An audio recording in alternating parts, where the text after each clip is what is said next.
Welcome to the Killer Countdown. Each episode, 2 contestants will count down the greatest horror films of all time. The 2 will collaboratively create a top 8 list of that episode's topic. Join the Killer Countdown if you dare.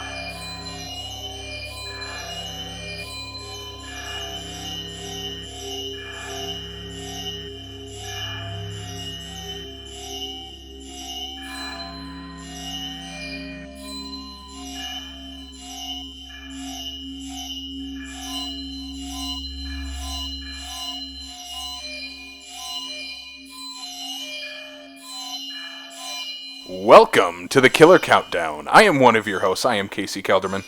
And I'm Blake Ginithan. That was really loud, Yep. Blake. Thank you for that. Yes. I'm excited to be here tonight. Are you? Yeah, I've been looking forward to this for a long time. Yeah. Why is that? Because Andy from Fat Dude Dick Flicks is here. In the house. He is literally in the house Yeah, right now. I am excited. We are very excited. One more person we have to introduce. He's sitting over. He's stuck in the middle. This is Mr. Brian Mensing What's up? with no microphone. Nope. Blake has his microphone. I have 2 microphones. Because I got something to say tonight. Blake has something to say, and that is because this week is a fun episode, and I'm glad you two are duking it out. It is Blake versus Andy. Backlot versus Fat Dude Digs Flicks. I We're never thought throwing that. down the gauntlet We're throwing today. it Oh, man. No pressure. None at all. No, Not we're, only am I outnumbered here. I'm actually like very nervous all of a sudden. we are all friends right now. During the game, I want bloodshed. I want there to be everything, man. but then after, we need to be friends after, okay? Yep. Is that fair? Yep. Okay, Yeah. we're good. That is shake hands before, shake hands Yes. after. Yes. Let's Go see for it blood. right here. Shake hands. There it is. You can't right. see it on a podcast, but they did. We, They did. did. We definitely shook Good, hands. good Yes. podcast gag. I didn't wash my hands, but I shook his hands. Oh, Yeah. man. Oh no! Did you eat chocolate-covered pretzels beforehand? Damn, are they tasty? So the reason Blake is so excited for this week is because this is a topic him and Andy, I think, have been chomping at the bit to go at each other with. Yeah. Yeah. This is 90s horror. The best of the 90s. The best of the 90s. And that is why I'm glad I'm not involved with this, because I was not alive for 4 of those years. Yeah, is- I got so- to live through that whole decade. So. Yeah, let's start with that. What are your fondest memories of this time period? Well, I don't know. I don't want to get ruin. into, I don't want to ruin your ages. I But like, didn't, what kind of ages were, Well, or where were you at as a movie fan at this point? I wasn't into horror.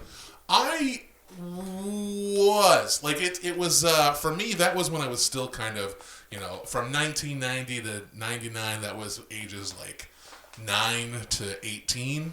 So, those were my formative years. So Yeah. that decade started off with me watching like USA and TNT, Yes. like through closed fingers, trying to watch the Friday the 13th movies and not get scared, like sitting in my parents' room with their little TV, barely watching, but being like, I like this. This is cool. Oh God, I don't want to Yeah. look. I wouldn't say I was super well versed in horror at that time because No. I was just the kid. Yeah, neither me but either. I think as the decade went on, that's kind of when my taste started to grow and I started to kind of open myself up to more movies. I think in high school is when I finally saw The Exorcist for the first time, and that just really... Did you see the director's cut in theaters? Yes, I sure did. That's They when did the version you've never seen. That's when I first saw it, Yeah, too. I was so pumped to see that Yeah. because by that point I had already fallen in love with the movie, and it was like, I'm going to see it in theaters, and it felt super cool. I think that was really what made me kind of realize that horror is capable of so much more than just, not to knock slashers by any means, but that horror can do so much more than just random kills. Yeah. I oddly got into horror in a way like when I was when I was like 7 or 8, just by walking through the VHS aisles of like a Pop and Go Video or a Video Mania store. But I didn't really watch anything until not watch anything, but I didn't really get into the genre until probably my mid-20s, early 20s. Yeah. So. And I think it's, not to really this might be a bold statement to start off this podcast. The 1990s, the good horror movies were really good. The bad horror movies really bad. It is a really strange time for horror at such a this weird point. horror It's decade. not a good horror decade. Yeah. No. Such a Well, weird- I don't agree with that statement. Okay, well. I think it is a bad time for sequel horror because you're running into Freddy is into comedy Freddy's dead, Jason is going to hell, and then just sitting there. Which we know you love that one. Yes. Right? Which might make my list, just an FYI. Oh, it already made one list. We might not so. want to talk about it. I mean, it is. It's a weird time. All these Yeah. movies are falling into straight to video at that point. I think that just it's indicative of like how things were changing in the 90s with movies in general. Like Right. it just became easier to release stuff straight to video. Yep. Yeah. Yeah, And- and it's weird. I completely agree with both of you because it's like, there was so much of that decade that was just like, oh, God. But yet at the same point, there were so many other movies that was like, this is fresh. This is fun. I'm Yeah, so glad no, to totally. have this. I think you're right. I think the movie, like the good were so good and the bad were just like really forgettable. Yeah, yeah. With the 80s, like the bad was almost as good as the Yep. As the good. Yeah, As the good. right, Yeah. Right. So, yeah, I think, I mean, it was a formative decade for me as far as movie watching goes, but as far as horror goes, I still hadn't quite come into my own yet. So. Yeah. All right, boys. Are we ready to get into this? Yeah, we can do Yeah. this. Ooh, We'll- all We right. ready? All right. So the first thing we have to do, we have a little bit of a rule change. So we're going to explain this for the audience. Like we said in our previous shows, if you listen to those, check out Screen Drafts. We blatantly stole the first ideas for that from them. Please go listen to them. They're an awesome podcast. They're a great podcast. They just did a Freddy versus Jason super draft on their show. Fucking bananas. Go listen to it right now. It's probably awesome. the best draft they've ever done. It is, especially for horror fans. You're Yes. going to absolutely love Yes. it. So check that out. But basically, what we're going to do this week, it's going to be instead of 7 like they did and we did for our first couple episodes, we're going to have 8 films on this countdown. So with that being said, what we have right in front of me, right here in this top hat, The Babadook's hat. it kind of looks like the Babadook's hat. If you haven't listened to our female-directed horror episode, go check it out from last time. The Babadook might be on that list. It might be. But basically, what... It wasn't his hands. What's that? He said you're showing your hands. Like for last week's episode. Oh, Yes. I was like, I have no idea what you're talking. In my hands is this hat, and there are 4 picks in here right now. The numbers 8, 7, 6, and 5. So Blake will pick 2, Andy will pick 2. From there, we will have whoever has the number 8 pick. We'll get a go from there. We'll go down to 5. Once we get to that 5th pick, I will drop the numbers 4, 3, 2, and 1 into the hat. They will pick 2 more out of it. By that point, we will know who will have the number 1 pick, and that's where the fun begins. With that being said, we will keep the rule of our stab still in play. There is a fake Michael Myers knife sitting right here. We may or may not have a Michael Myers movie on this list. Please bring up Curse of Michael Myers in this, guys, please. Sure. Sure thing. Yeah. Can I ask a question about the stab real quick, just because You sure my brain can. has kind of forgotten? When you stab a movie, is it gone completely? No, it can come back. It can come back. It is gone It just from can't that be. It spot. can't be played at that spot again. Okay. Yes. All right. Good to know. Yep. 'Cause- Okay. Then that means it takes a little more. And you get 1 per stab game, per not game. per hat pull per per game. Per game. So choose wisely. Yep. So it's gonna. I'm curious to see how this goes. For me, the way I see it in my head is like a stab is a movie for I don't like. Period. And for me, It's for a Jason Takes Manhattan. I've been thinking. You really hate that movie. It's bad. I've been thinking about this game ever since we agreed to it, Yeah. and there are I've been doing the Google searches and looking at lists, and there are 2 movies I will stab off this.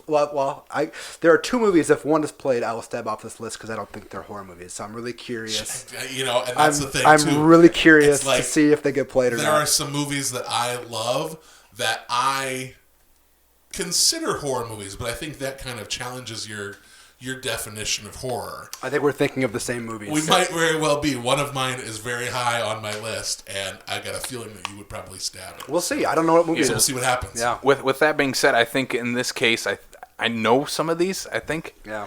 In that case, I think me and Brian will kind of chime in as to what we would think if it does get to a point where let's say Blake uses a stab on one of them, and then the other one comes up, and Blake would like to argue that this isn't a horror film. I think we would have a case where you have to argue Why?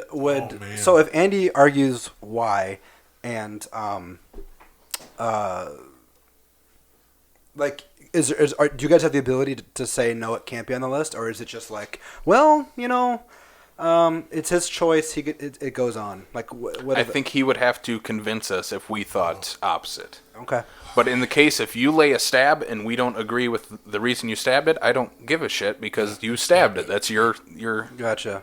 point. I'm not going to Gotcha. stop that. So this is basically just after my a stab is used, and it's like, all right. If it comes get down some to it help and in here? Blake's like, no, that is not a horror film. He laid Freddy Got Fingered down. That doesn't count. It doesn't. Listen, I mean, that's kind of horrific. It doesn't count because it wasn't. Was it, sausages hanging from his. is it a ceiling. '90s movie? No, it's 2001. yeah. Oh, It was just a... There, it doesn't I count. I It got doesn't Freddy count. Got Fingered on the It brain. doesn't count. How It can doesn't you count. All right, are we ready to start this, boys? not? Oh, God. All right.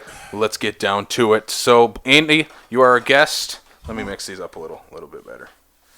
Are you excited for this? I am. I'm really excited for this. Like, I'm, a little bit nervous. I think for me, listening to this, I get that it's kind of a competition, but it also feels like two people crafting the best possible list. The screen drafts, they call it a competitive collaboration. Yeah, I think that's a really good way to put it Yeah. because it's like, I don't want to challenge something that you're super passionate about unless it's something that I hate. And I'm like, really? Yeah. The 8 best and you're putting that on there? But no, I'm excited to do this. It'll be fun. I think between the two of us. I think it's going to be less antagonistic than you think it's going to Yeah, be. I agree. Even though I'm out to destroy you. Yeah, I think I know. He's just like, the handshake is over, guys. Yeah. Fight! Yeah, let's do this. All right, so I'm going to let Andy, you pick one. I'll hand it over to Blake. Then we'll go back and forth. one more time. This is the scary part.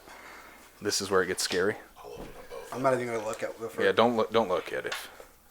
Last one. Do I have a choice of which one I get to pick on? Nope. All right, so you guys will know which ones. I won't know. Very interesting. Oh my God, okay. Very interesting. All right, this is nice. Fun. All right, so I see it right here. Andy has the number 8. I have number 8, so basically we're going to alternate, Wow. I think. So Yeah, we are. 'Cause I got 5 and 7. So Yeah. I okay. didn't expect that to happen. So I'm going to go with... If you want to hand them off, Yeah, hand them off we're to gonna- me, and we're gonna hand I'll them- read it. I'll read it, and you explain. No, just hand Oh, your okay, one card. okay. The The one one card card. you want. You'll read it? I'll read it off, Okay. and then you'll jump off. You'll explain what the plot and everything is and why you chose it, All right. and then I'll stab it. Okay. Yeah, I know. All right, I'm gonna since this is number 8, Yes. I'm gonna go with this one. All right. Okay. With Andy, he has the number 8 spot. He is picking The Frighteners. I'm going with The Frighteners. I think The Frighteners is a lot of fun. I think it is a good ghost story. I think at number 8, it's... I think this is an unappreciated horror gem, and I can tell that Blake does not think so. But I just think this one's a lot of fun. And for me, in that era, the horror movies that were a lot of fun were really the ones that kind of, have their place of prominence. Well, I don't know what that means. I saw you I saw you move the knife a little bit, and I'm like, oh, we're gonna do this now. He's teasing you. Yeah, no, I think The Frighteners is fun. I think it also kind of introduced Peter Jackson to the masses. I think there are other movies that he has done considerably better than this one, but I think for nostalgia purposes, what this movie means to me personally, I really like this one, and I think that it is scary without being gory, but it's not overtly scary. I think it just kind of really is a way to reel people into the horror genre, especially with using, Michael J. Fox as the main star. I'm a big fan of this one. So the plot of The Frighteners basically follows... Sorry, I'm new to this. No. The plot of The Frighteners basically follows Michael J. Fox is a kind of a fraudulent supernatural investigator until he actually gets involved in cases where ghosts are dying. He can see these ghosts, but they kind of are with him, working with him to haunt these houses. And then the ghosts start getting killed off by a creepy, malicious spirit, and he has to kind of solve the case as to why these ghosts are getting picked off one by one. Like I said, I just think this one's a lot of fun, really good time, and really shows what Peter Jackson is super capable of as a director. Well, I am shocked off the bat. I've only seen this movie like 1.5 times. Yeah. I enjoyed it the first time I saw it. It was one of those like midnight watches I had with friends. I was like, oh, this is a lot of fun. And then I watched it. I started it one night when I was by myself, and I was just bored out of my gourd. And so maybe this is ill of me to say, but I think this movie does not belong on this list at all. I'm not going to use my stab because not because I like you, Andy, just because I think you'd play it higher if like I stabbed it, and I'm really worried about that. And I wish I could share the same sentiment about you because I think it has like a really cool idea, and I think it's made very well. I think Peter Jackson, when he makes movies, he really just goes for broke. Yeah. And with this one, he really. Peter Jackson's like one of those directors who like he's like, oh, I only have $5,000. You will see every dollar, every cent of that $5,000 on the screen. Right. And with this, I don't know what his budget was. It's probably like around $10 or $15 million. But like you see everything on the screen. I just think like the script is kind of like meh, and I'm not like a terribly big Michael J. Fox fan either. So you know, I'm gonna leave it because I'm afraid you'll play it higher, and would it sway you one way or the other if I told you I wouldn't? No, because at least it's not like Halloween 6 or anything. Yeah. So, Hey, you be nice to Halloween. sorry. All right, so we're leaving it. Number leaving 8, it. Peter Jackson, The Frighteners. I've never seen this movie, by the I way. know, right? We're just getting right into it. Man, I'm so upset. I'm over here going, the Frighteners, yes! Yeah.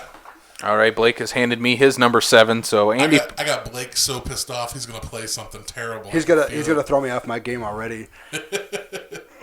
All right, so number 8, The Frighteners. Now Blake's number 7 pick. Cure.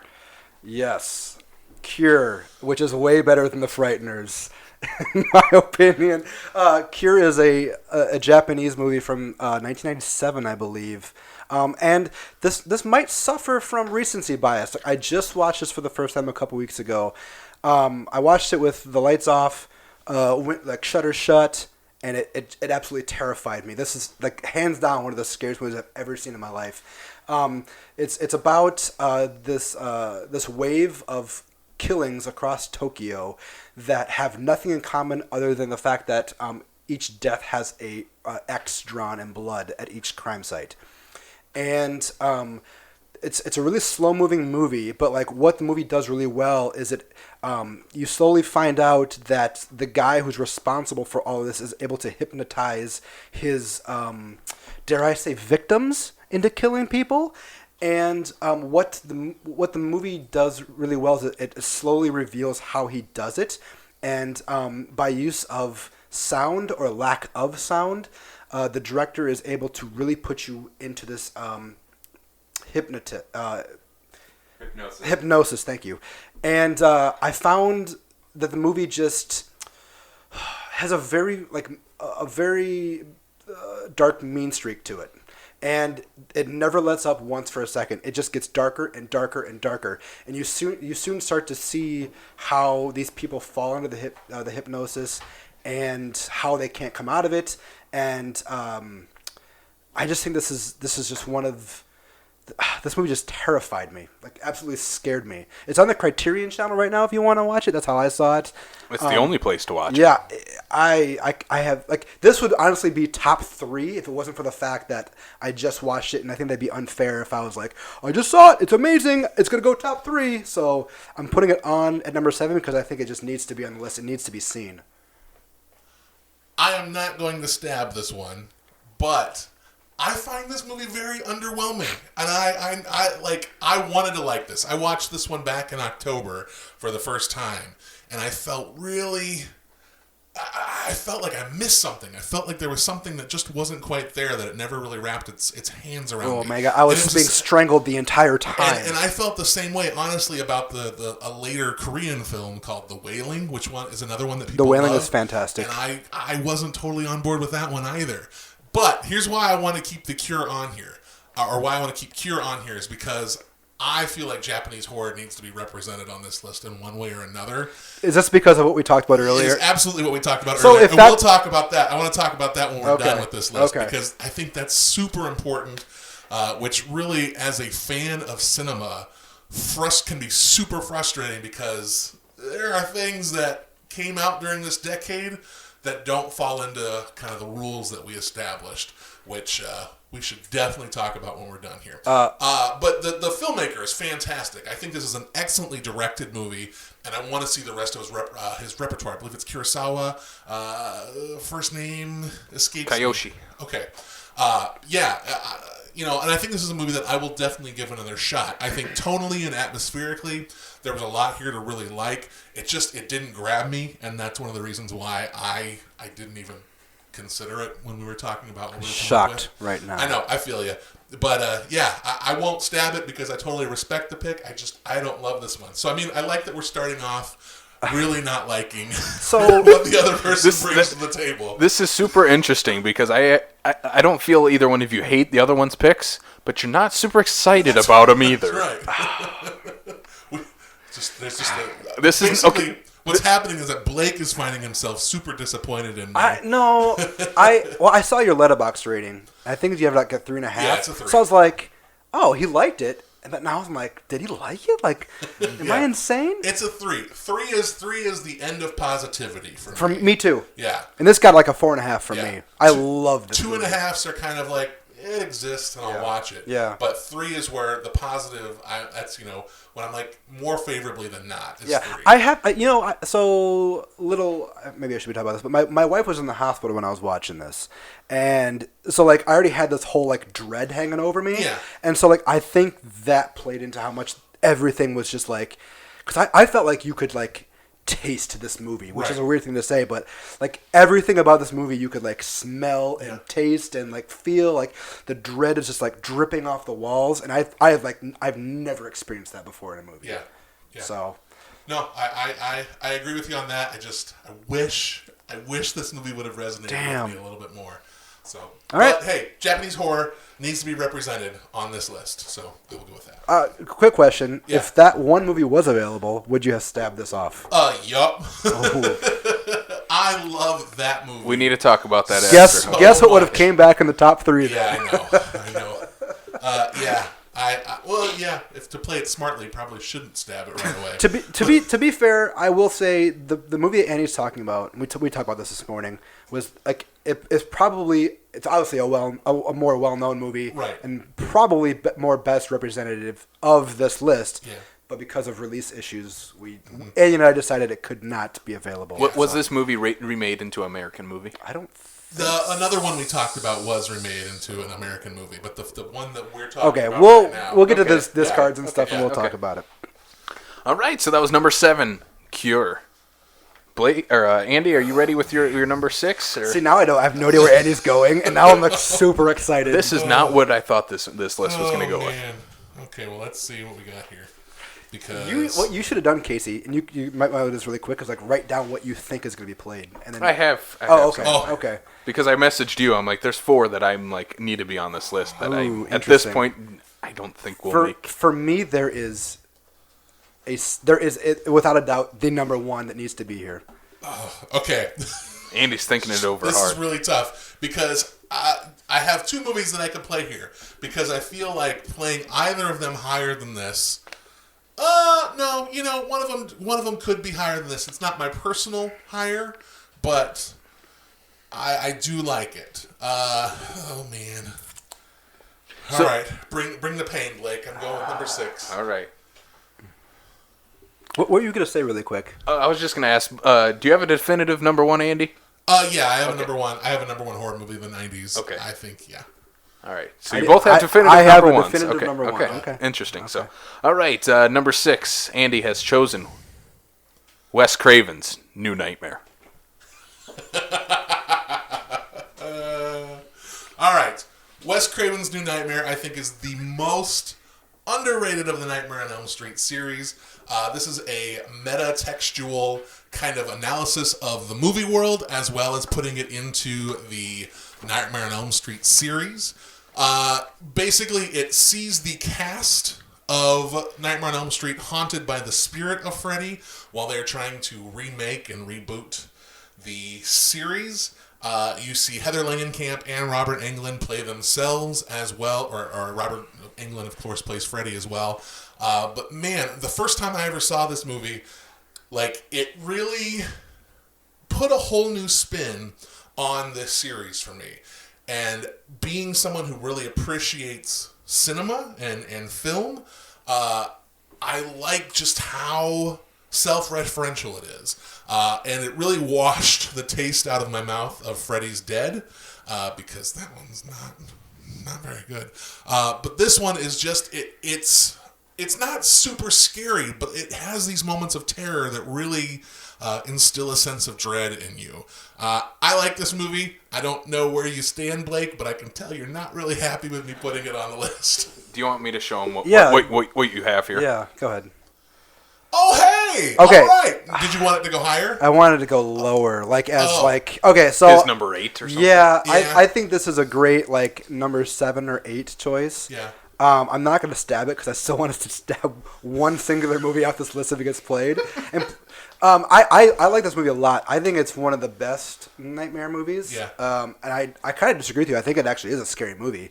Okay, good. There's I was listening to another podcast, and they're talking about how they were filming at the time of the Northridge earthquake. Yeah. And they put it in the movie, and it made everything much more terrifying because it brought this level of reality to the movie that wasn't there before. Yeah.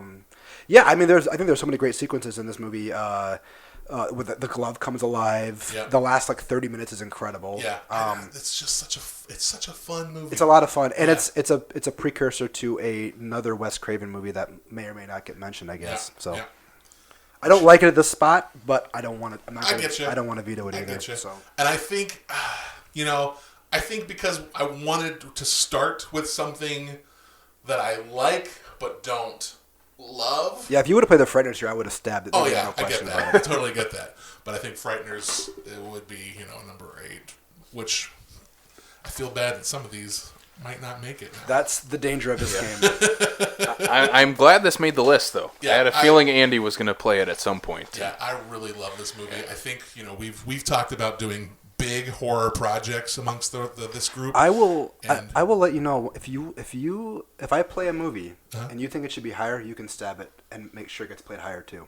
Which Just throw that out there. oh So if I play a movie and you're like, whoa, That Yeah. needs to be this number is 1. way too low. yeah, that's fair. Be my That's fair. guest. Cool. So that is number 6, Wes Craven's New Nightmare. Yeah.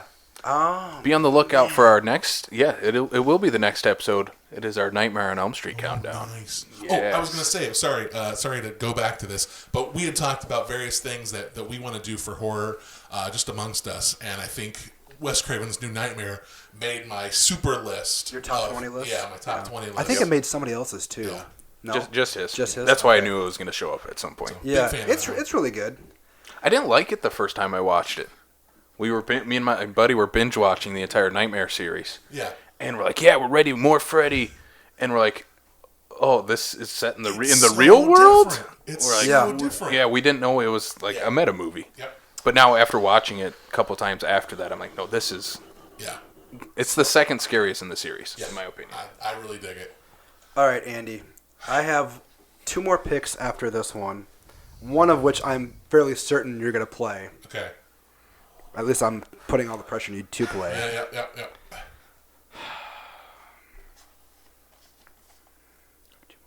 This is a strenuous podcast, guys. This is tense. Well, I wasn't expecting the fucking Frighteners. to play. All right. Do you have your number 5 ready? Yeah, Blake? Yes. All right. All right. So at number 5, Blake has picked The Vanishing. Okay, and I'm not talking about that bullshit Jeff Bridges remake. I'm talking about it came out in the 80s, wasn't released until 1990 in America. Yep. You've seen this, Andy? Yes, I have. Okay. I own it. Yeah. Okay, now, I just realized that playing this might have gone against why I would veto another movie, so we'll talk about it, and we can find out if it's truly a horror movie or I not. will not stab this movie.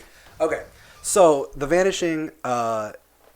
I still don't think a movie's been made like this. That goes where it goes.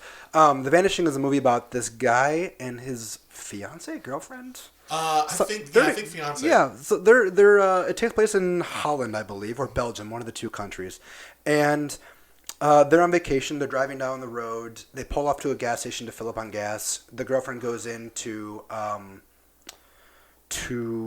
just get snacks or whatever, go to the bathroom, and the guy is filling up his car full of gas, and he's waiting, and he's waiting, and he's waiting, and he's waiting. And he realizes that he's been waiting for probably 15, 20 minutes. She doesn't come out. He goes looking for her. No one has seen her. Flash forward 5 years. He is with someone new. 3 years? Okay. Flash forward a few years. He is with someone new. However, he is still looking for her. And I can't remember how it happens. He gets in touch with the killer. Right. And the killer says, I will show you what happened to your girlfriend if you want to know. I will not tell you if she's alive or dead, but I will show you what happened to her. And the guy is wrestling with this thought of like, well, do I do it or not? And he does it, and I'm stopping there because where the movie goes is if we're talking about like movies that have balls, this movie has balls, big dangly balls. Yes, there's a sequence in this movie where they show the killer prepping for a kidnapping, and because of what you know, because of what you've seen, you kind of like, oh, so he's kind of doing this to another girl. And then you realize you're experiencing the first kidnapping all over again from a different perspective. And it adds a whole new level of malevolence to the movie. Now, we can debate whether this is a horror movie or not because it's probably more of a thriller, if anything. Yeah. But it's. I showed this to my mom once, and she looked at me and she's like, I hate you right now. Like, because of what happens in this movie, it's...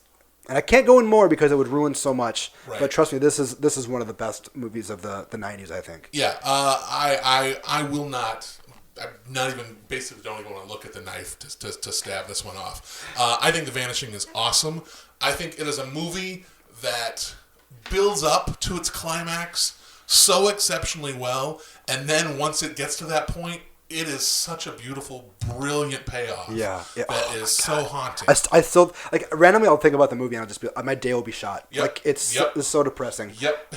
It is super bleak. For me, you know, as far as thrillers go, I think if it leaves you feeling that sense of dread that just can destroy you at random times, I think it falls into the horror genre a little bit. Sure. So, I mean, that's kind of why maybe I'm a little more lenient on what's horror and what's not. Yeah, and I'm going to have issues. That's the thing is, like, I'm thinking of two movies. Yeah. And I'm so divided on whether they're, like, horror or not. I'm just like, I will stab it because I don't think it's a horror, but maybe it is if I play The Vanishing. My question is one of those movies one that I recently did a rewatch on? I don't know. Oh, okay. Just checking to see if you had done had seen. I'm sorry, I'm not a devout fan. Oh, that's okay. If he doesn't play him, I want to hear what you'll hear about him. You'll hear about him. Yeah. But no, this is a great pick. This is a great pick. I really like this movie, and I think at 5 is a good spot for it. There are better horror movies that came out this decade, but man, this is a movie that deserves so much attention. I am so glad to hear that. Yeah, good pick. Hopefully this makes up for my disappointment with Cure. Also, I think this is on the Criterion Channel right now as well. It's a Criterion Channel right now, and the Blu-ray is just fantastic. See, I used to own the DVD. Oh, yeah? Yeah, it's great. It's a great movie, yeah. And for people listening, if you look this up on IMDb, because you've never heard of it like myself, it does say 1988. But it was released in the U.S. 1990. And that was the rule Andy and I this morning talked about was like it had to have a theatrical release in the U.S. within the decade. Because there was one movie we were just like, oh, we both got to take it off our list. I agree with that rule. There was the one that we're talking about technically was released at a Toronto Film Festival in 99. Didn't play in the United States until 2001. That's the big one that we're thinking about. The other one was released in 1998 and didn't even arrive in theaters at all in the United States and arrived on home video in 2003. So, Yeah, both of those two movies will not be on the list, but we will talk about them at the end for sure. Can't wait. All right, are we ready to move on? Yeah, I think so. Let's do this. We're going to redraw, it looks like. So before we jump back into our 4 through number 1 picks, let's run down what we have right now. Number 8, Andy chose The Frighteners. Number 7, Blake chose Cure. Number 6, Andy chose Wes Craven's New Nightmare. And then number 5, Blake chose The Vanishing. Let's move on to our second half of this countdown. How we feeling so far? Is this a surprise? A little bit of a surprise for you guys? Yes, I'm surprised. Yeah, Don't use that word. Completely shocked at Andy's picks. I don't want to be predictable, but I think the next 4, wherever I fall, I've got a chance. These ones are a little bit more like, oh yeah, that makes sense. Yeah. Okay. We'll see, I guess. I don't know. I don't trust you right now. So. All right, Andy, I'll let you pick one again. Blake. Now, at this point, someone could end up with the number 2 and the number 1 pick, if that is the way you draw it out of this Babadook hat.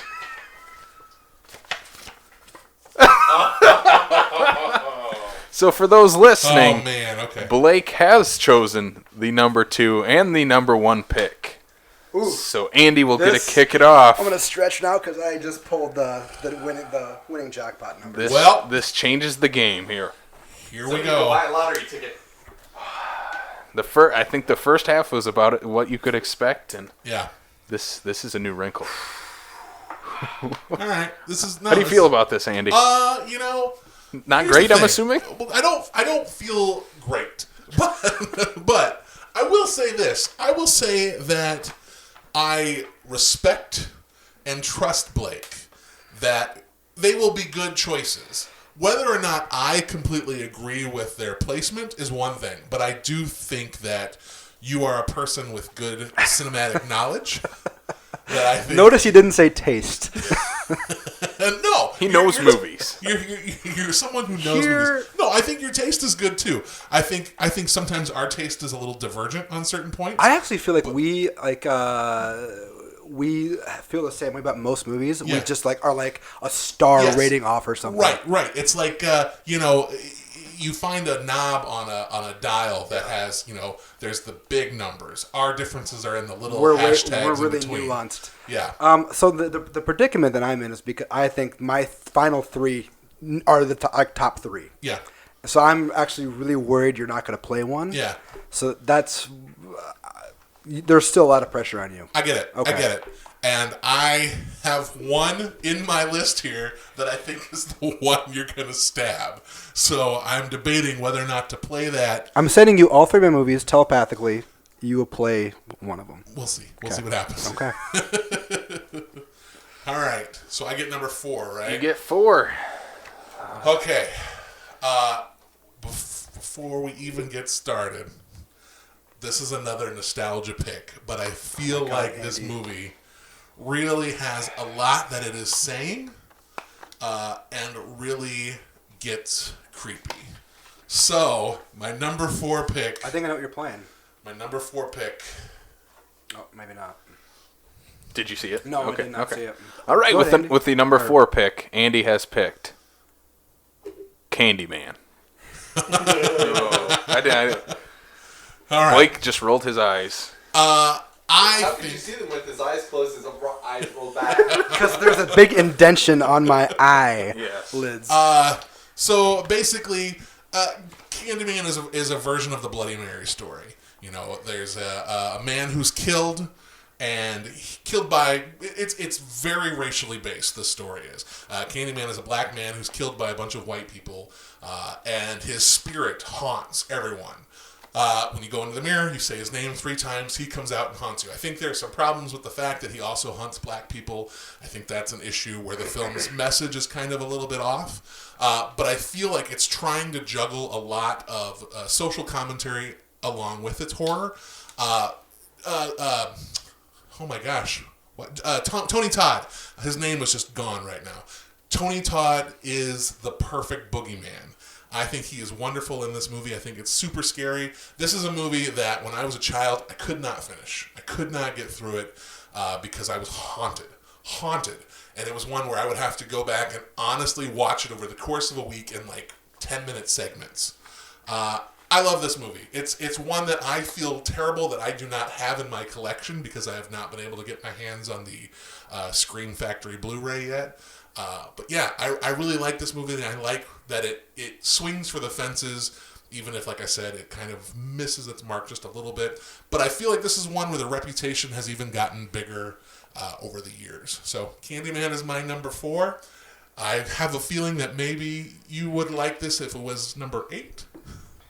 I think this is one of 2 movies you could make the claim that are the best horror movie of the 90s. Oh, Wow. This you can stab it if you want to. I really want to. Oh. I love this movie so much. Wow, that's great. This is like this is a really scary movie for Yes. one, and it's like a Bloody Mary. It's like one of those like old wives' tale like type of like folklore story. Thank you. Yes, folklore. Like don't do that. He'll come for you. Right. But he ends up being real, and I think this is like other than Sideways, probably the best Virginia Madsen's ever been. Yes. And there's so many great images in this movie, and who did the score? Is it Bernard? Bernard. What's his name? Directed it. Bernard Rose, Ross. I think. I think Ross. Bernard Rose. And then the score, is it Philip Glass or? That's what I'm going to look that up. I think it's the guy who did. Koyaanisqatsi? No, I think he did the Lord of the Rings. Howard Shore. Oh, Maybe. The score is magnificent. He actually wrote the score before the movie was even filmed. Oh, wow. And then when the movie was released, he was Philip Glass. It is Okay, Philip Glass. he was upset at what he had seen. He's like, I did not write music for this movie. This is like I think there's like an unequivocal number 1 based on its reputation. Like I don't think it's the best. Right. Like for me, it's this one and another one that I'm going to bring up here really quickly. That would be number 1. I love this movie to death. Awesome. That was not what I was Your expecting. tell It is was- He has so a good poker face. It was the Yeah. oh thank God he like got one of these movies that I sent him. So Thank God he got one right. I'm so happy you said this. I was. The reaction was like, "Oh man, I got to defend myself again." I think Do I not know horror? Andy was about to summon Candyman just to fight this battle. He almost did. I'm so happy you played this movie. Awesome. Cool. So that takes out That takes out one of yours. one of my movies, and now I'm like, do I play a wild card or do I go with the other movie I think is the best of the 90s? But you don't have the next pick. That's the next thing. I do. Oh, that's right. Yeah. I'm so used to going alternate. Every other, yeah. I have a feeling I know where you're going with these. So I kind of wonder if I should throw something in there.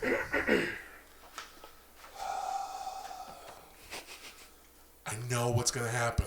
I have an idea what's going to happen. I'll just say that. I have an idea what's going to happen. Do I feel up to defending myself? No. You Go with ahead. your heart, Yeah, Andy. go with Go your with I'm your going to go heart. with my heart because I have love to. this movie. I love this movie so much. I think it's exceptional.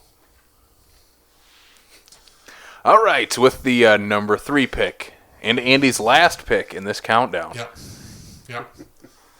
he has gone with Silence of the Lambs. Do you want to stab it?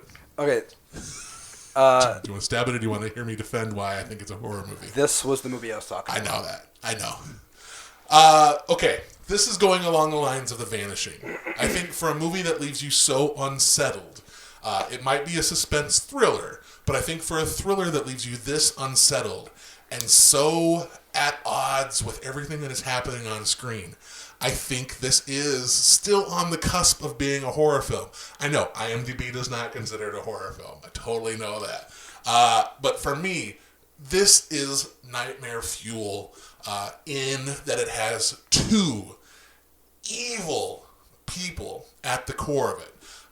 Hannibal Lecter gets under your skin. He may not be one of those super menacing, overt villains, and when I did that other podcast, they even argued with the fact that I consider him a villain. Dude eats people. The dude eats That's a people. bad guy. That's a bad guy. I still think his presence is absolutely chilling. Do I need to do a synopsis of the movie? Clarice Starling is a rookie FBI agent who is on the case of trying to find this serial killer. In order to find this serial killer, she gets the help of another serial killer who has been kind of... I get this one mixed up with Red Dragon. This one, he does not have contact with Buffalo Bill, but he kind of knows Buffalo Bill's M.O. And she enlists the help of Hannibal Lecter to help find this mad killer. Ted Levine as Buffalo Bill, unsung genius of this movie, who is just diabolical. And Put the fucking lotion in the basket. Put the lotion in the basket. I'd fuck me. Two good impressions right there. No, I'm being serious. I like them both. Yeah, Thank you very much. There is a hole in my basement. We're gonna put you in it later. You should see my hole in the basement. Oh, Don't hurt, I'm sorry about that Precious. was good. Yeah, I just love this movie, and it is. I find it to be terrifying. It is a thriller. It is a drama. But there's something going on here that is completely unsettling. That fear of being taken. It's the same thing in Vanishing. It doesn't play out as completely bleak as Nowhere that one near does. as bleak as The Vanishing. Yeah, but I feel like there's still that terror of, you're going to get kidnapped, you're going to get taken. You are at the whim of this madman. And yeah, this was a movie that just frightened me to my very core when I was young, and I still find it to be just a masterpiece of cinema. So. Yeah, I mean, it's a great movie. I don't think it's a horror movie at all. Like, not in the slightest. I don't find it. It doesn't get under my skin. It doesn't do anything. I took an international flight within the past year, and this was one of the choices on my flight, and I watched it, and I found myself completely engrossed. It was great. I probably haven't seen it in about 10 years, and the movie grows with me every time I watch it. I love it more and more. I don't know what else there is to say about this movie. Like, that hasn't been said already. Yeah. It's fantastic. I don't think it's a horror movie. I really don't. I'm not going to stab it because of a couple of things. One, because I got the top two spots. I'm pretty happy about that. That's right. I'm going to gloat about that again. Another reason is as soon as I handed my Vanishing card to Casey, I was like, shit. I literally just handed a movie that is very similar to another one that I am dead set on stabbing. Right. And as soon as I did that, I was like, I want to take it back. And I was like, no, I think it should be here. And I was like, well, that kind of just takes my stab out of the game. Yeah. So I'm not going to do it. It's a classic movie. It's not much more to say about it. It's probably like it could go number one, honestly. Yeah. So I'm going to leave it. Awesome. Yeah. Yeah. Well, I'll allow one there. non-horror movie on this horror list. So will I. I'm glad you're both on the same page on that. Then. I was waiting By the to way- see somebody stab something. I know. I got a feeling. He still has the chance I here. do have the chance, but if I have a feeling I know Blake, I don't think I'm going to end up using Have to need. I'm really curious if you think you know what I I'm was going to waiting play. for blood. Silence of the Lamb is a horror movie. No, it's not. You're both wrong. I like that the room is split. Ooh. Tension. I was team Andy with the Frighteners. Get up this. I'm like, nope, this is not a horror movie. I appreciate that, Brian. You're wrong. It's a great. No, I understand the argument. I knew that was going to be. Yep. There's another one that we can talk about at the end. I think, it's very similar. Okay. Yeah. We'll talk about it at the end. Because So. I'm not going to play it. Okay. So. All right. So number 3, Silence All right. of the Lambs. I'm going to hand you a card. This is probably the best horror movie of the 90s. But I don't think it's like the definitive horror movie of the 90s, if that makes any sense. Not really, but okay. All right. With the number 2 pick on our 90s horror countdown, Blake has chosen Jacob's Ladder. This is an amazing experience. It's far and away Adrian Lyne's best movie. It's probably the best Tim Robbins has ever been. Elizabeth Pena is amazing in it. The movie is basically about this mailman played by Tim Robbins. Who have you seen this movie, Casey? All right, you need to jump on. I'm pretty sure it's on Amazon Prime, so get on that. it's about this mailman who is having like these like terrible nightmares that feel so real, and you slowly find out that he was a soldier in Vietnam, and that alone would elicit some pretty terrible nightmares. But what you start to discover was, well, maybe they were actually experimented on by their own military. And the movie never really lets you know. Even though the final shot is pretty defining, it kind of isn't. And the movie is, he lives in New York City, and he experiences nightmares through half of the movie at least. And what Adrian Lyne does so well with his direction is that you, even in the daylight, even when seemingly normal tasks are being done, you never know really if it's reality or not. And I watched this movie like way back when I was in high school, and I thought it was really disturbing and well done. I watched it about a year ago. I thought it was even more disturbing than I remember it being. And there's so many sequences in this movie, particularly one at a party where Elizabeth Pena is dancing with a gentleman, and this guy slowly turns into like a full-size dragon, like not a dragon, but like a demon of some sort. I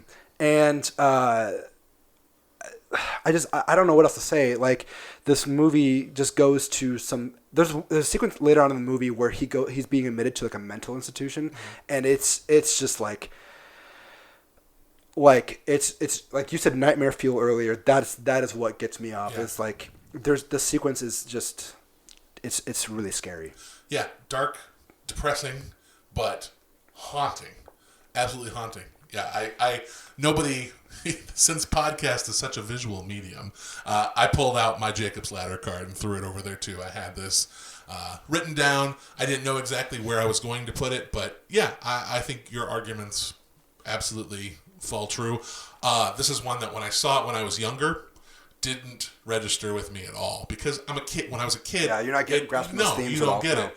As I've grown up and continue to see the images, I was able to find this one at Last Stop over the last couple of weeks on Blu-ray for like $5, so I had to pick it up. Yeah. And yeah, it is just, it's a masterpiece. The final shot of the movie is like, you're like equally parts happy for him, and equally parts just like, Jesus, like that sucks. I got the... And you don't really know, and what's great is like, the scene's happening and you're like, okay, that's the ending. Right. And the more you think about it, it's like, well, is it the ending? And it's just, I think the movie's a masterpiece, honestly. Yeah. Like, it's a terrific movie. Yeah, no debate here. Yeah, I don't think I'm going to stab you. I got a feeling what you're going to go with number one. But looking at my other movies, I'm like, man, I should have played some other stuff at number 8. That's the danger. And that's what happens. That's what happens in this match. Do I need to do we need to know what this number one? Do we know what the number one movie is? I got a feeling. We know what it is, right? I hope it's what it is. Okay, good.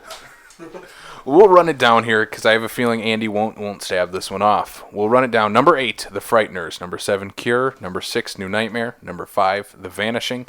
Number 4, Candyman. Number 3, Silence of the Lambs. Number 2, Jacob's Ladder. And the number 1, 90s horror film, Wes Craven's Scream. Right? Yeah. I mean, this is probably not like I said, I don't think this is the best horror movie, but this is the definitive movie that kind of defined 90s horror. It is defined and redefined. Yeah, it's I think it's a great movie. So it obviously deserves to be here, but like it's influenced the rest of the decade of what was horror. It poked fun at horror, creating new rules for horror. It introduced us to like so many like great young talented actors. Andy, do you have anything? No, I love this movie. And rewatching the entire series, it is just like it holds up so well. Yeah. And I think because we got so ingrained, it just became such a part of culture when it first came out. It was like we responded to Ghostface, we responded to just the kills and all that stuff. But man, there are some really good performances here. Yes, there is. When I was younger, I found Matthew Lillard to be absolutely annoying, just over the top and frustratingly annoying. Watching it again now, that's such a crazy performance, balls out, just really going for it, and you get it too. Like this is a dumb kid who is completely manipulated by his friend because he wants to fit in with his friend and do what his friend is doing, and he is that obsessed person who is just like, yeah, man, whatever you want to do, I'm gonna do it too. This is gonna be great. It's gonna be so great. We're gonna do the right thing. Yeah, I love this movie. And I know you, Casey, are mad that I didn't give it like a golden avocado, but I think 4 tacos, 4.5. You know, I'd put it around 4.5 stars. Yeah. Yeah. I've never even seen an avocado, so. I personally don't hand out a lot of 5-star ratings. I don't like it, but it's tough. yeah, it's hard. But I do want to say I watched Scream 4 recently, and that is like that's probably the best sequel in this series. You watch it, and it's pretty. It predicted a lot of things in a way, like recording your own murders, and it's. I liked it a lot more than Scream 3. I love Scream. Scream 3 is bad. I love Scream 3. Really? Yeah, I do. Oh, I'm glad that is the number one pick. Yeah. There's nothing else that could be a number one. Yeah. Would you play this if you had the number one spot? Like, is this, Yes. okay. Yes, this was my number one. I'm a big fan of my. I don't know if it would have been my number 2. I've really wrestled with it. And as much as I love it, I'm glad. I'm okay that it's not high on the list. I'm a little like, man, I should have played this somewhere else.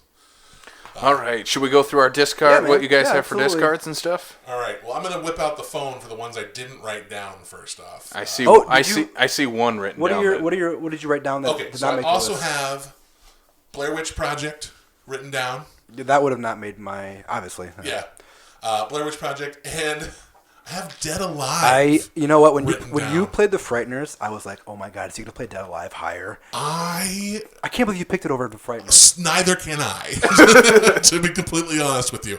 And I think the reason for that was because I thought that maybe you would play Dead Alive. No, I don't like it that much. Really? No, like I'm sorry, Yeah. I don't like it as much as you. Yeah. After I laid the Frighteners down, and we talked about it, like my sense of nostalgia was like, you know what, you probably should put Dead Alive. Should have gone with Dead Alive instead. I think both Dead Alive and Blair Witch Project are really great, fun horror movies. I also had, let's see, I think 2 of them that you could probably argue whether or not they're horror. I had 7. Okay, that was the other movie that I would have thought of stabbing off this list. Yeah, I think it's another one along the same lines of Silence of the Lambs and Vanishing. Right. Where it's I love 7. It's a great movie. I think it's a great movie. I think there's that terror of, I think it actually counts more than Silence of the Lambs. Really? Yeah, I do. That surprises me too. Yeah. I see it less as horror than Silence of the Lambs. Okay. Yeah. I would actually agree with Blake. Oh, We're still split. What is going We're on? still split right down the middle. As a fan of the movie. You don't have a microphone. Sorry. As a fan of 7, and I have been since that movie came out. I think we're all fans of 7. No, but in terms of what the mutilation and the stuff that he does to the people just to put Brad Pitt and Morgan Freeman's characters on their path. Also, the ending is way bleaker than Silence of the Lambs has anything. Oh, extremely. When you realize what's in the box. Right. What's in the box? But I mean, looking at the sloth and realizing he's still alive when you think he's literally just a corpse in the bed. The mutilated girl, after when they're going for vanity and whatnot. He essentially is a serial killer more so than you ever see in Silence of the Lambs. Buffalo Bill or Hannibal Lecter eats a guy's face, but I mean, I think it's all. I think if you guys had played 7, I think it would have been fitting on the list. I would have struggled with it. I don't argue that it's not a horror film either. All right. Yeah, I'd take it over Silence of the Lambs. I would too. Yeah. Andy, what are some of your other ones? I also think like the way Fincher shoots some of that movies, like he takes like scenes you'd find in other genres, like action, like that chase sequence in the middle of the movie is really scary. Yeah. I think it's, but this also stems from what I define as a horror movie. I think that's where so much of this is issue. Subjective, right? Is because it's like, for me, horror is a lot broader. Because it is what terrifies you, what gets your brain so it's nonstop thinking about, oh shit, Yeah. like this is going to haunt me. And I think stuff dealing with serial killers, another one that I can't remember now what year it was released, but Henry, Portrait of a Serial Killer, is one that I like as well. And I don't necessarily know that it's terrifying, but it certainly gets under your skin. Yeah. Other ones I had on my list, I had it low, so I'm okay that I didn't use it. But just because I don't love it, but I like it. Event Horizon, I think its gore effects are really good. But it's not one that I super respond to. I just think for that decade, it's underrated for sure. Yeah. But I wouldn't put it on this list. Right. Yep. Neither do I. And then one that I've kind of removed from the horror genre after rewatching it this past week. I think it definitely deals with thrills, and there's an element of supernatural to it, but I would not consider The Sixth Sense a horror film at all. Was on my, pre-list. Yeah. But after rewatching it, I love it more than I did 20 years ago. I don't necessarily know that I would throw it into a horror film genre. A movie that frightened me the most as a kid. Yeah. Because of the girl crawling under the covers and she is like just vomiting up. Yeah. Haunted my nightmares Misha Barton. for a long time. Yes. Yeah. I was not prepared for how much that movie was going to affect me when I rewatched it this week. It really, and I think you kind of have to go through loss, like a certain kind of loss, for it to really hit on that level. But man, Sixth Sense is we don't give it enough credit, I don't think. And yeah, I think those are the only ones I had on my list. We'll talk about the 2 Japanese horror movies All right. after you do yours. Okay, so I actually did have Henry Portrait of a Serial Killer as one of mine. It actually it came out at a film festival in '86. Yeah. And didn't get released until '90. Man. Yeah. I think it's a horrifying movie. It was one of my all right, if he plays something that I have in the 5 through 8 spot, I'm gonna play. This would be something I played. Yeah. 'Cause I think it's great and really scary, even though there's not technically horror elements. As far as serial killer movies go, I think it's way more terrifying than Silence of the Lambs or Seven, personally. If it counts for anything, it's on Shudder. Yeah, that's I right. recommend it. It'll ruin your Super unsettling. I have People Under the Stairs. I think is a really fun movie. I may have stopped that one. So I would have played it at 8 or 7. I think it's probably. I think it works really well as this children's fantasy movie, like a fairy tale. I think you're both wrong. A movie that needs to get remade. Yeah. No, I think it's fine the way it is. Keep your grubby hands off. How it. long? When was the last time you watched that? Though? 2 or 3 years ago. Oh yeah, really? It's still actually that was the first time I ever saw it too. So it really worked for me. I have Tremors, which might not be a horror movie. It's a lot of fun. Definitely not one of the best, but it could be an 8 spot. I own Tremors. Better than The I've Frighteners? never watched it. What? I will have to make that happen soon. Fred Ward in that movie is so good. Him and Bacon. They're so good. They need to make every movie together. It just needs to happen. I just wish the TV show would have came. Yeah, that Tremors series agree. needed to happen. A lesser one, I have a lot of discards. I'm sorry. Exorcist 3, I think, is a great horror movie. Yeah. It's like there's a contingent rising that one of the best jump scares. Yes. Yeah, absolutely. Top 5 jump scare ever. Yep. I have Cube, a Canadian movie from That's a great movie. 1997, 96. Yeah. It's maybe not a horror movie. It's more of a science fiction. Yeah. But I'm thinking about being in that situation, how they find themselves. I would be absolutely mortified. Yeah. So that was one when it came out on video. I was working at Blockbuster at the time and brought it home. Watched the first scene, the first kill. I stopped the movie. I went and I grabbed my little brother and I was like, "Hey, we're watching this movie together." It's a lot of fun. Yeah, it is. Yeah, and then my last movie I have is In the Mouth of Madness, the John Carpenter movie, which I think is amazing. I saw it on 35 last year, and it's great. I have not seen that one in a very, very long time and remember nothing. About it. I don't remember that it clicked with me then. A new Blu-ray just came out last year, Yeah, so I think it's another shout. I would watch it. It's very, very good. Yeah. Andy, let's talk about the movies that may or may not have made the list. I don't know. Yeah. So let's talk about the lesser one first, and I think this is more me than you. I think that Ringu is great. It was released in 1998 in Japan. Did not get a United States theatrical release. Came out on home video in 2003. Was remade in America as The Ring. And I feel like both of these, both the original and the remake, are actually really effective horror movies. Maybe The Ring is one of the better remakes. It's up there somewhere. But yeah, I think Ringu is great. I think it's super creepy. Created a really great character in... I don't remember what the Japanese name of that character is, but I believe it's Samara in the American remake. Yes. Just kind of just frightening moments. I was able to find at Last Stop this week an anthology of the entire Japanese series in their clearance section. So all 4 of the Japanese Ring movies for $3.98. I was super pumped about that. So now I've got all 4 Ring movies on DVD. I like this movie a lot. I really like it. And I haven't even seen it since I rented it back in 2003. Well, now I own it, so I can watch it anytime I want to. It's good. Yeah. It's better than the garbage remake, but...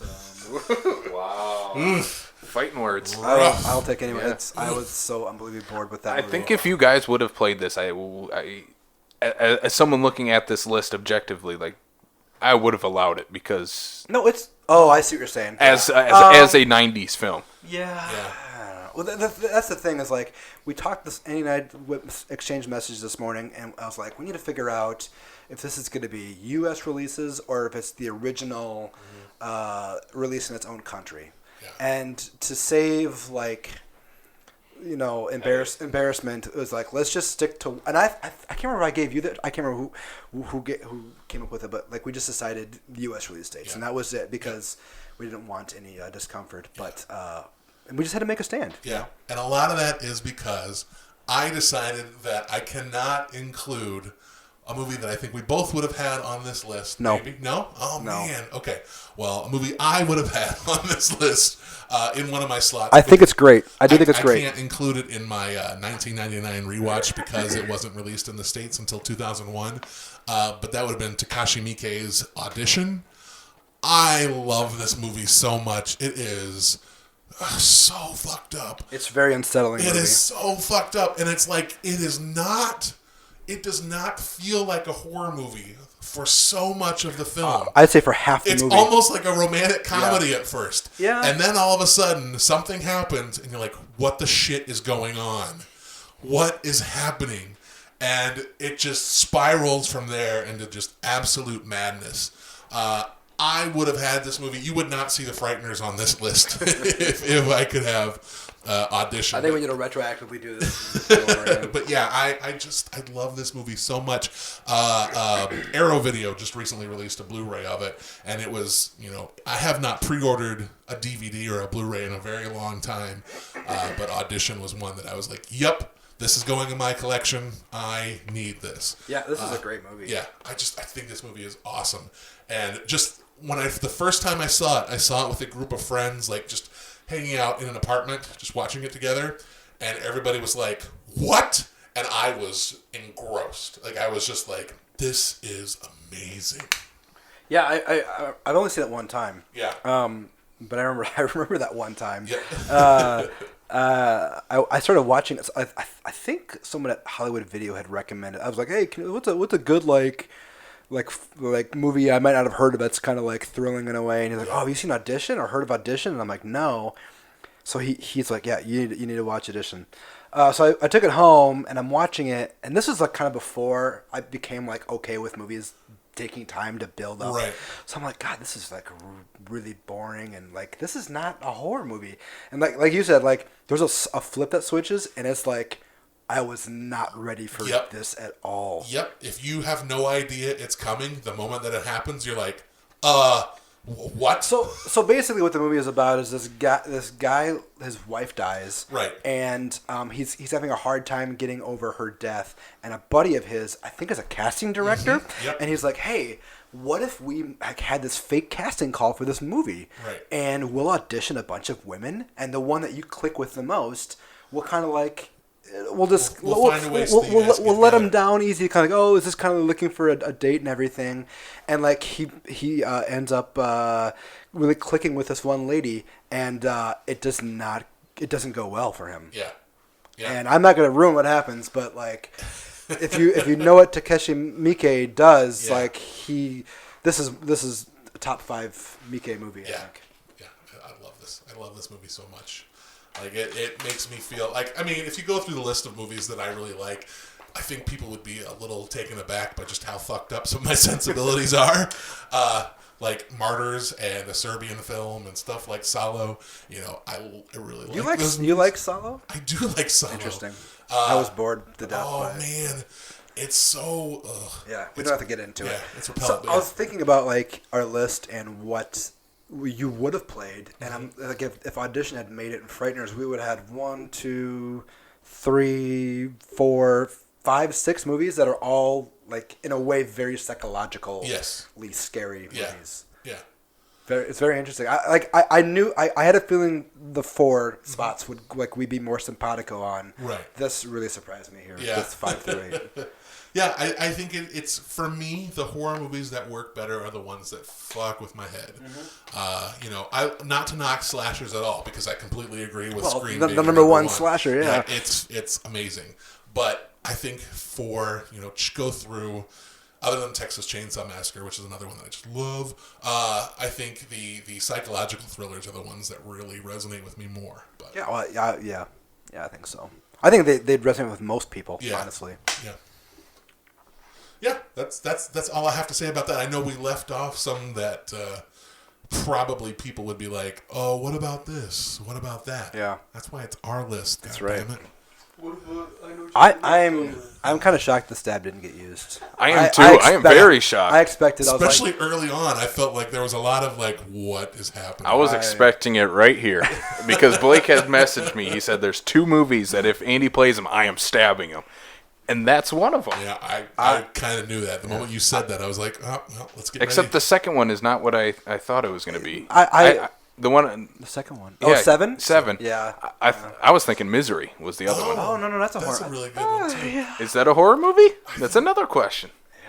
I think so. I think it has. I definitely think so Yeah, too. Okay. I think it has I enough don't know. horror Yeah, elements. maybe. Yeah, I mean, I'll be honest. Like, the only reason why I didn't stab it was because I got number 1 and number 2. If I know if Andy had gotten one of the top 2 spots and he played Silence of the Lambs, I'd have been like, all right, I need to think about this because. So like, if I had stabbed Silence of the Lambs, what would you have played? There, Yeah. I probably would have put Blair Witch Project. And I couldn't have stabbed that then. Yeah. And I think, I don't know. Yeah. Like, I don't love this Blair Witch Project, Yeah. but like its impact on movies is probably greater than all of these combined. Yeah.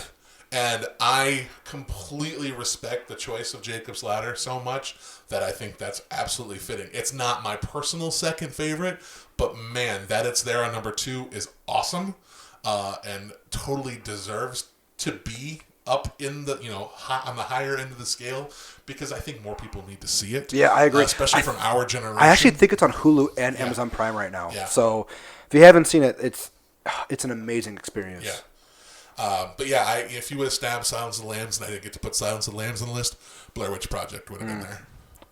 Yeah, I don't know. Okay. Well, I think it's a great list, though. Honestly, other than the Frighteners, but I think Andy's even regretting that a here's little. Here's the thing about that. I think you don't know how it's going to turn out after. That's right, and that's why I feel like in the early spots, play something that you're kind of like, yeah, I mean, because then it saves your bigger ones. But then it could turn out the other way where it's like, oh man, like why is this not on there? Like, Right. I feel bad that Blair Witch Project isn't on this list, but what we have is a solid list. Yeah. So it's kind of like, all right. It's a very good list. It is. I agree with that. I had 4 in my head that I'm like, if I was in this countdown, there's 4 that I could play at number 1, and 3 of them are in the top 4. Yeah. The other one is Blair Witch. Yeah. So I agree with this list, and I like that there are some movies that I've never heard of, and now I need to go watch. Which ones have you not heard of? Cure and The Vanishing. Ooh. Yeah. That was the fun thing about when you Have fun with that. That Be is a dark, that disturbing is night. A depressing night. Yeah. That was fun because when I listened to your guys' episode about the found footage genre, you guys talked about The Den, and that got me so excited. And so that it was on Hulu, I was like, I have got to watch this movie, and I watched it the other night. And like when I'm at work and I watch a movie, usually I have my headphones on and it's on my phone, which I get is not the best way to watch a movie, but for me sometimes it feels so much more immersive. And oh my God, I had to turn the phone like this so I could look at it. I turned the phone so the screen is facing the ceiling, and then I'm looking down at the screen from up above just to kind of like keep my eyes on it because I was so mortified as to what was going to happen next. The Den. That was a good pick, guys. Have you seen The Den yet? Yeah. Yeah. Okay. I forgot if you'd seen it or not. I love that movie so much. Oh man. Yeah, really good choice. I was pleasantly surprised. I hope in like 10 years people look back and be like, that was the movie that maybe not defined the genre, but like defined like where we get scared at. Ahead of its time. Ahead of its time. Yeah. But like it's so. Yeah, it really. Oh man, I was telling Casey. I might have said this in the podcast, but like I was watching with my wife, and I remember it got to the end where she gets in a bit of trouble. Mm-hmm. Something happens, a siren goes off, and my wife turned to me and was like, "I am terrified right now." Yeah. Like that's never happened. Yeah. She like grabbed my hand and she's like, "I'm scared." Yeah. I didn't know what was going to happen. Yeah. I had no idea how things were going to turn out. So it's like I don't know where these people are. And I was like, I can't look directly at the screen. And I feel like Unfriended Dark Web completely ripped this movie off. Like just completely. We talked about this. Yeah, we talked about it on the show. Yeah. Oh man. Dark Web's god awful. It's a good movie. I like Dark Web, but after watching this, the endings feel so cribbed off of each other that it's man. I enjoy both Unfriended movies, but The Den is just like, it's so good. Yeah. It's so good. All right, should we run down this list, this more countdown one more time? At number 8, The Frighteners. Number 7, Cure. Number 6, Wes Craven's New Nightmare. Number 5, The Vanishing. Number 4, Candyman. Number 3, Silence of the Lambs. Number 2, Jacob's Ladder. And the number 1 greatest horror film from the 90s, Scream. That's a damn good list. Great job, guys. Thank you. That's solid. Good job, Andy. For one that's not as a horror aficionado as you guys, Scream is right where it needs to be. All right. Yeah. All right, so let's wrap this thing up. Andy, tell the fine people listening where they can find you and your reviews. Sure, you can find me on Facebook and Instagram at Fat Dude Digs Flicks. I review every single movie I watch. You can find my podcast on Apple Podcasts, Stitcher Radio. I also have a YouTube channel where I am doing videos. My most recent YouTube video was an ASMR review of Fast and Furious Presents Hobbs and Shaw. What's an ASMR? ASMR is where they speak in quiet tones and use quiet sound effects to kind of relax. Is this like a thing? The brain. Yeah, it's a huge thing on YouTube. It is ridiculous. Oh. So my video is a parody of those. Okay. And I decided it would be a good idea to remove the audio from part of the trailer of Fast and Furious Presents Hobbs and Shaw and whisper the lines of dialogue myself. Interesting. So yeah, it's it's a stupid video. But What does I had a lot of fun ASMR doing stand it. for? What's that? What does ASMR stand for? Auditory sound. Oh, okay. It's, now that you say that, it makes complete sense. yeah, it's like some kind of auditory Sure. thingamajig. Okay. But it was just an idea that I thought would be a really funny one. My girlfriend she's been really into the ASMR videos lately. And she said, it'd be funny if you did an ASMR video. I'm like, oh my God, I'm going to do it for Fast and the Furious because what better to do than a movie that is so fucking loud. Right. Yeah, perfect. Awesome. So please go follow Andy. He is excellent. He watches way more movies than I think all three of us sitting here. Blake might give a run. I might have a shot at that. I don't know. when I'm off of work Friday and Saturday and Sunday, I go ham. Okay. So. Yeah. I'm watching everything all day, and when I'm not at work, I kind of slow down a little bit. Even when my 4-month-old daughter is in my hands, I'm watching scary movies. So I don't. She's gonna grow up. Gotta get them going right away. Yeah. All right, and you can follow this podcast on Apple Podcasts, Spotify, Stitcher, Google Podcast, TuneIn, and YouTube. Also follow Backlot605 on Facebook, Twitter, and Instagram. Backlot605.com. You can find all our latest movie news, reviews, discussions, podcasts, everything on that site. Also check out our TeePublic store. We need to eventually make a Killer Countdown t-shirt. Yeah. Yeah, that'd be pretty cool. Stickers. And stickers. Stickers. Hallelujah. What else? I don't think we have anything else really to plug besides the next episode of the Killer Countdown, Oh, I'm excited for that one. which is Blake will be in the hosting I'll be chair hosting that one. Yeah. because I will be in battle and I am ready to go to battle. I can't wait to see. I think that would be. It's gonna be a pretty copacetic. It's going to I be. think so. Yeah. Have you guys announced who your guest is going to be for that, or do you know? Can we or- announce? Yeah, Okay. let's announce Yeah, it. Go ahead.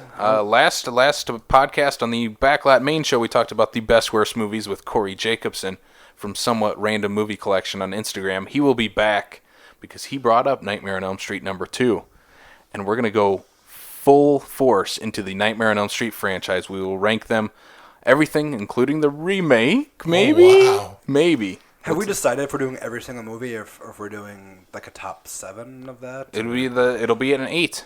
So there are 9 films in that franchise. Okay. Well, Gee, I wonder which one will not make that list. Yeah, So Corey will be rough. in that, and I will be on it with him because that is my franchise. I have to be on the Nightmare on Elm Street one. And it is not my franchise at all. If you could tell by the office that we are in, that is my go-to. Just a little bit. Yeah, so until then, this has been the Killer Countdown. Andy, thank you for being on once again. Thanks for having me. Absolutely. Brian, yell. Okay, I meant like your sign off, but whatever.